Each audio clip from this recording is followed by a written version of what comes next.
Hi friends, ഇന്ന് ഞാനൊരു നല്ല അടിപൊളി മീൻകറി ആട്ടോ ഉണ്ടാക്കുന്നത്.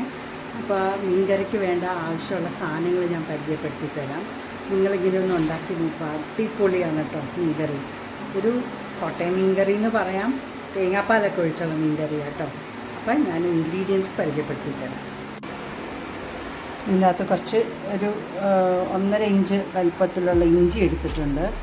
അപ്പോൾ ഇഞ്ചി ഇതുപോലെ നീളമായിട്ട് ഇങ്ങനെ മുറിച്ചെടുത്തിരിക്കുകയാണ്. വലിയ പച്ചമുളക് നീളത്തിലുള്ളായിരുന്നു, അതാണ് ഞാൻ രണ്ടായിട്ട് മുറിച്ച് നടുക്കുന്ന സ്പ്ലിറ്റ് ചെയ്തിട്ടുണ്ട്. പിന്നെ കുറച്ച് കരിവേപ്പില എന്തായാലും വേണം, നിറച്ച് കരിവേപ്പില വേണം. പിന്നെ ഇതെന്ന് പറഞ്ഞു കഴിഞ്ഞാൽ ഒരു 3 ടേബിൾ സ്പൂൺ കശ്മീരി മുളക് പൊടിയും 1 ടേബിൾ സ്പൂൺ നമ്മുടെ സാദാ എരിവുള്ള മുളക് പൊടിയും 1 ടീസ്പൂൺ മല്ലിപ്പൊടി, കുറച്ച് മഞ്ഞൾപ്പൊടി, ഒരു 1/4 ടീസ്പൂൺ മഞ്ഞൾപ്പൊടിയും കൂടി ഇട്ട് കുറച്ച് വെള്ളം ഒഴിച്ച് ഞാനിങ്ങനെ പേസ്റ്റാക്കി വെച്ചിരിക്കുക കേട്ടോ. ഇത് എണ്ണയിലിട്ട് നമ്മളൊന്ന് മൂപ്പിക്കുമ്പോൾ കരിഞ്ഞു പോവില്ല, അതിന് വേണ്ടിയിട്ട് ഇങ്ങനെ ചെയ്യുന്നത്. പിന്നെ അത് കഴിഞ്ഞിട്ട് കുടംപുളി, അതൊരു 3 കഷ്ണം വലിയ കുടംപുളി ഇങ്ങനെ ചെറിയ പീസായിട്ട് ഇങ്ങനെ മുറിച്ച് കഴുകിയെടുത്തിട്ട് ഇച്ചിരി ഉപ്പും വെള്ളം ഒഴിച്ച് ഞാനൊന്ന് മൈക്രോവേവ് ചെയ്തെടുത്തു. അപ്പോൾ ഒന്ന് ചൂടായി അതിന് നീര് സത്തെല്ലാം ഇറങ്ങി വരും. പിന്നെ നമുക്ക് എന്തായാലും കോക്കനട്ട് ഓയിൽ വേണം കേട്ടോ. ഇത് കോക്കനട്ട് ഓയിൽ ഞാൻ ഒഴിക്കുമ്പോൾ കാണിച്ചു തരാം. പിന്നെ തേങ്ങാപ്പാലാണ്, ഇത് 2ാം പാൽ, ഇത് 1ാം പാലാണ് കേട്ടോ. അപ്പോൾ ഇത്രയും. പിന്നെ ഉപ്പ്. പിന്നെ ഇതിൻ്റെ മെയിൻ ഇൻഗ്രീഡിയൻ്റ് എന്താണെന്നറിയാമല്ലോ, നമ്മുടെ മീനാണ്. ഇന്നൊരു കേര മീനാണ് കിട്ടിയിരിക്കുന്നത്. അപ്പോൾ കേര മീനിനെ നമ്മൾ ഇതുപോലത്തെ ചെറിയ പീസസായിട്ട് മുറിച്ചിട്ടിരിക്കുകയാണ്. അപ്പോൾ കുറച്ചുകൂടി കഴിക്കാനും പുളിയും ഇതൊക്കെ കയറാനും എളുപ്പം അങ്ങനെയാണ് കേട്ടോ. അപ്പോൾ ഇങ്ങനെ ഇത്ര ഇൻഗ്രീഡിയൻസ് ഉണ്ടെങ്കിൽ നമുക്കൊരു മീൻകറി, അടിപൊളി മീൻകറി ഉണ്ടാക്കിയെടുക്കാം. അപ്പോൾ നമുക്ക് കാണാം എങ്ങനെ ഉണ്ടാക്കേണ്ടതെന്ന്. അപ്പോൾ ഇതുപോലെ ഒരു ചട്ടി വെച്ചിട്ടുണ്ട്. ഞാൻ ഇനിയും ഉണ്ടാക്കുന്ന കാണിച്ചു തരാം. ചട്ടി വെച്ചിട്ടുണ്ട്. ഞാൻ കുറച്ച് വെളിച്ചെണ്ണ ഒഴിക്കട്ടെ കേട്ടോ. ഒരു 2.5 ടേബിൾ സ്പൂൺ എണ്ണ ഒഴിച്ചിട്ടുണ്ട്. വേണമെങ്കിൽ ഒരു ശകലം കൂടി ആവാം. ഓക്കെ, ഒന്ന് ചൂടാവട്ടെ. എന്നിട്ട് നമുക്ക് ബാക്കി ഇൻഗ്രീഡിയൻസ് ഇട്ട് കൊടുക്കാം. നമുക്ക് ഇഞ്ചി വെളുത്തുള്ളി ഒക്കെ ഇട്ട് കൊടുക്കാം. ഇഞ്ചി കരിവേപ്പിലയും എണ്ണയ്ക്കകത്തോട്ട് ഇട്ടിട്ടുണ്ട്. ഒന്ന് ചെറുതായിട്ടൊന്ന് മൂത്ത് വരുമ്പോഴത്തേക്കും നമുക്ക് നമ്മുടെ പേസ്റ്റാക്കി വെച്ചിരിക്കുന്ന ആ മുളകും എല്ലാം കൂടി ഇതിൻ്റെ അകത്തോട്ട് ഇട്ട് കൊടുത്തിട്ട് നമുക്കൊന്ന് മൂപ്പിച്ചെടുക്കാം. ഞാനിത് ഇഞ്ചി മൊത്തം ഇട്ടില്ല കേട്ടോ, അത് കുറച്ച് കൂടുതലായിട്ട് തോന്നി. തിളച്ച് വരുമ്പോൾ വേണമെങ്കിൽ പച്ച ഇഞ്ചി പിന്നെ ഇട്ട് കൊടുക്കാം. ഒരു മൂത്ത് വരുന്നുണ്ട്. ഞാൻ മുളകും കൂടി ഇടാം. മുളകിട്ടിട്ടുണ്ട് കേട്ടോ, മൊത്തം മുളകിട്ടിട്ടുണ്ട്. ഒന്ന് നല്ലപോലെ ഒന്ന് മൂത്ത് വരണം, പക്ഷെ കരിയരുത്. തീ ഒരു മീഡിയത്തിൽ വെച്ചോളൂ, അല്ലെങ്കിൽ ചിലപ്പോൾ കരിഞ്ഞു പോവും.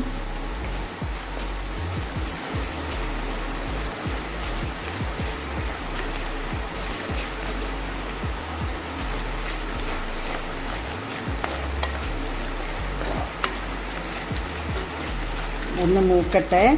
മൂത്ത് ഒന്ന് ചെറുതായിട്ടൊന്ന് ആ പച്ചമണമൊക്കെ മാറി വരുമ്പോൾ നമുക്ക് നമ്മൾ 2ാം പാലെടുത്ത് വെച്ചത് ഒഴിച്ച് പുളിയും കൂടി ഇട്ട് ഒന്ന് തിളച്ച് വരുമ്പോഴാണ് മീൻ ഇടുന്നത്.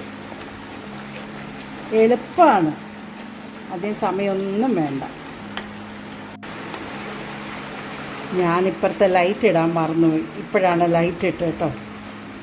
ഈ വശത്തൊരു ലൈറ്റ് ഉണ്ടായിരുന്നു, അപ്പം നിങ്ങൾക്ക് കുറച്ചുകൂടി ക്ലിയറായിട്ട് കാണാൻ പറ്റും.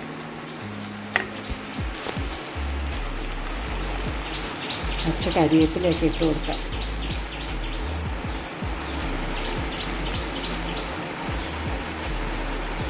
രണ്ട് പച്ചമുളക് ഇട്ട് കൊടുക്കാം.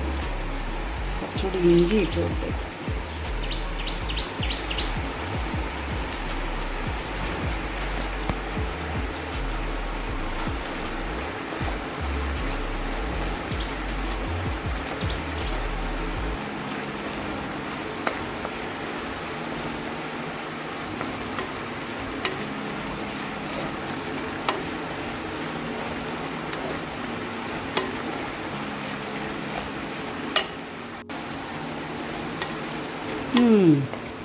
നല്ലൊരു മണമൊക്കെ വരുന്നുണ്ട്. നല്ല മൂത്ത് വരുന്നുണ്ട്. അതിൻ്റെ പച്ചമണമൊക്കെ മാറി തുടങ്ങി.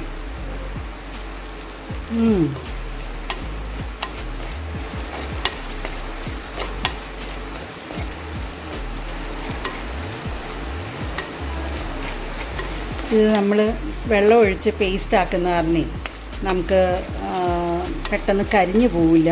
നമുക്ക് നല്ല മുരിഞ്ഞ് കിട്ടും ആ മുളക് പൊടിയൊക്കെ. അതിനൊരു പ്രത്യേക സ്വാദാണ് ഇങ്ങനെ ചെയ്തെടുക്കുമ്പോൾ. മറ്റേത് എണ്ണയിലിടുമ്പോൾ തന്നെ കരിഞ്ഞു പോകാൻ സാധ്യത കൂടുതലാണ് നമ്മൾ കെയർഫുൾ അല്ലെങ്കിൽ. ഇതാവുമ്പോൾ നമുക്ക് പയ്യെ പയ്യെ വഴറ്റിയെടുത്താൽ നല്ല രീതിയിൽ കിട്ടും. ഞാൻ ഇനിയിപ്പോൾ രണ്ടാം പാൽ ഒഴിക്കുക.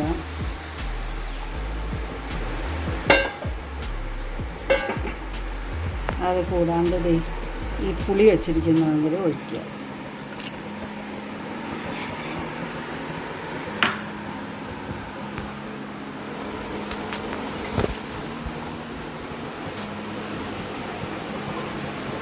ചിലപ്പോൾ ഇത് വോയിസ് ഓവർ കൊടുക്കേണ്ടി വരും. ശബ്ദം വളരെ കുറവാണ്. ഈ ഫാൻ്റെ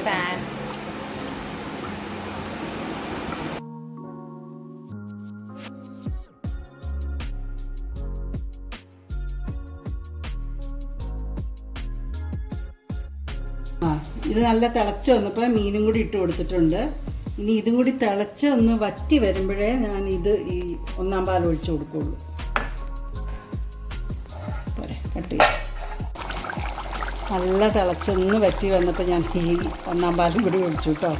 അത് ഇടാൻ മറന്നുപോയായിരുന്നു, ഷൂട്ട് ചെയ്യാൻ മറന്നുപോയായിരുന്നു. അപ്പോൾ അതും കൂടി ഒഴിച്ചിട്ട് ഒന്ന് നല്ല പോലെ ഒന്ന് വെട്ടിത്തിളച്ചോട്ടെ, അല്ലെങ്കിൽ കറി ചീത്തയായി പോകും.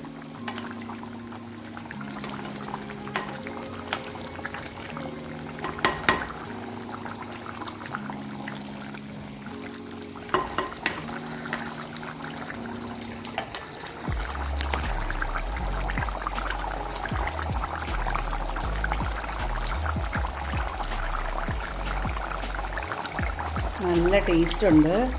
ഞാനിനി ഇത് ഓഫ് ചെയ്യാണ്. ഓഫ് ചെയ്തിട്ട് കുറച്ച് പച്ച വെളിച്ചെണ്ണ ഒഴിക്കാൻ പോവാം.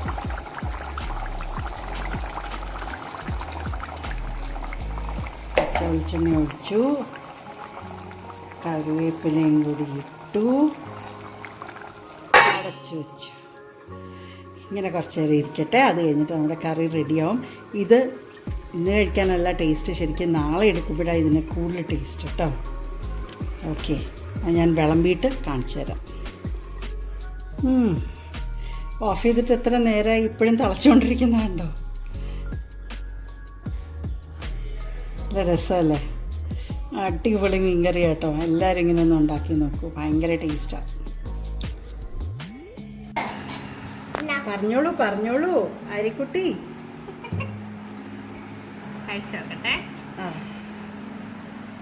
ഭയങ്കര ചൂടാ മീൻകറി. കഴിച്ചിട്ട് എങ്ങനെയുണ്ടെന്ന്? സൂപ്പർ ആണോ? ഓക്കെ, ഇപ്പൊ സക്സസ്ഫുൾ ആണല്ലേ?